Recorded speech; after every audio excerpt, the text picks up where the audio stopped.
Welcome to Thriving Thursday. I'm Juliette Clark, and today we're going to talk about 5 ways to get more email subscribers faster. So, for any of you who've tried to build a list, you've probably run across some obstacles and given up. And when we build authors platforms, one of the things we do is make sure that we have a big list. So, why do we need a big list? Well, first of all, the bigger our list, the better we are position-wise to attract bigger JV and affiliate partners. Next, we have a larger base for our own promotions and sales, and we have a larger audience. So when you launch a book, part of that is the pivotal part of your list that you've been feeding really great content to, and so they're already invested in who you are and what you do. And that's where most people miss the whole thing about the list and the book launch and platform building. Recently, I had someone who added me to her list. It wasn't something I subscribed for. I wasn't one bit interested in what she did. And I received information about a book launch. Well, the interesting part of that was I've never ever received an email from her before. So all of a sudden, that first email out the gate was trying to sell me something. And I found it really, really discouraging. So first of all, what you want to do to build that list is to offer a super enticing lead magnet. That means it's valuable and desirable information that somebody would have paid for after they've consumed it. They would have said, you know what, that was a lot of value. I would have paid money for that. That's the goal of your lead magnet. And getting people to opt into your list for that, those are the kinds of people who will stay if your drip campaign offers just as much value as the lead magnet. The second part is matching your lead magnets to be viewed with your content. So what does that mean? There is so much science between what goes on in the internet world, and a lot of people don't realize that. They'll put together an opt-in and they'll maybe have one drip campaign email, which isn't really a drip campaign, it's just an email. But the science behind it is the science of aesthetics and split testing and being able to understand what is connecting and what's not. Some of the ways you can do that is make sure that your landing page matches the offer in some way. So when they go to the landing page, make sure that it matches the ad that they came into. Make sure the colors are congruent.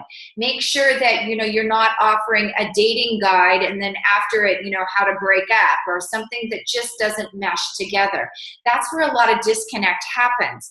This also applies to the thank you pages. Make sure that your thank you pages are micro committed so that they're leading people to other places that are also branded, or put together an offer, a $27, $47, or $67 offer. The bigger offers are not really resonating the way they used to. That offers them to step into something that is a part of this as well. So don't make that product something that doesn't connect with your lead magnet at all. And then offer your free report. This is a great example about that. Offer a free report about platform building that leads to a platform building masterclass landing page. And then your thank you page has a platform building group or an assessment or a low cost platform building program. So make sure it all connects together.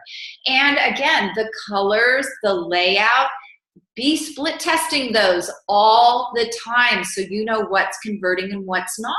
Usually when we start a campaign, we start out with 2 or 3 pages and 2 or 3 ads, and we shut the ones off that aren't converting as well. We're looking for that one that is the magic bullet that pulls people in.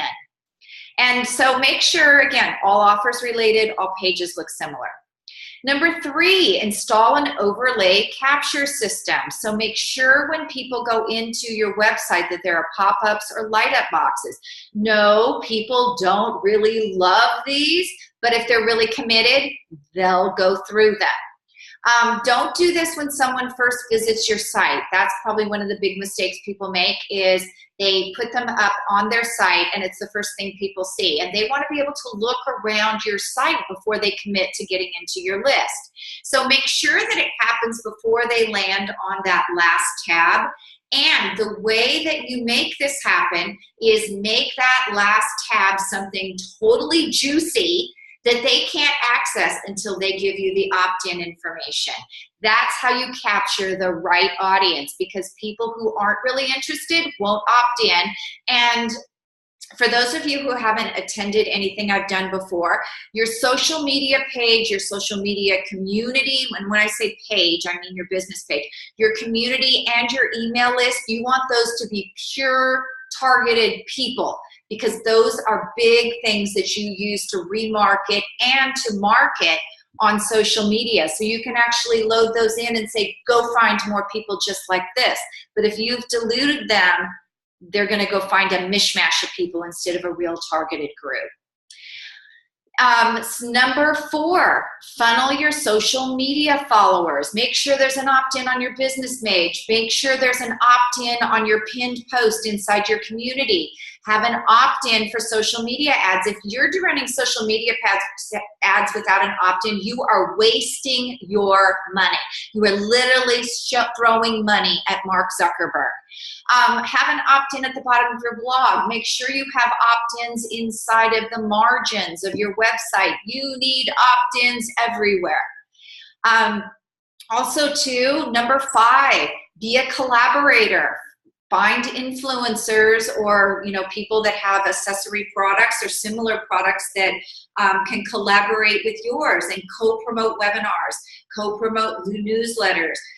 Create and distribute content with a partner. Maybe you put together a video series or a blog series. Have a guest blog with an opt-in at the bottom. But be sure when you do these that you reciprocate, because nobody likes to play with people where the relationship is all one-sided, and collaboration is all about building relationships. So as usual, if you're not fully building your funnel and doing all of this, chances are that you are not connecting with the right people and really building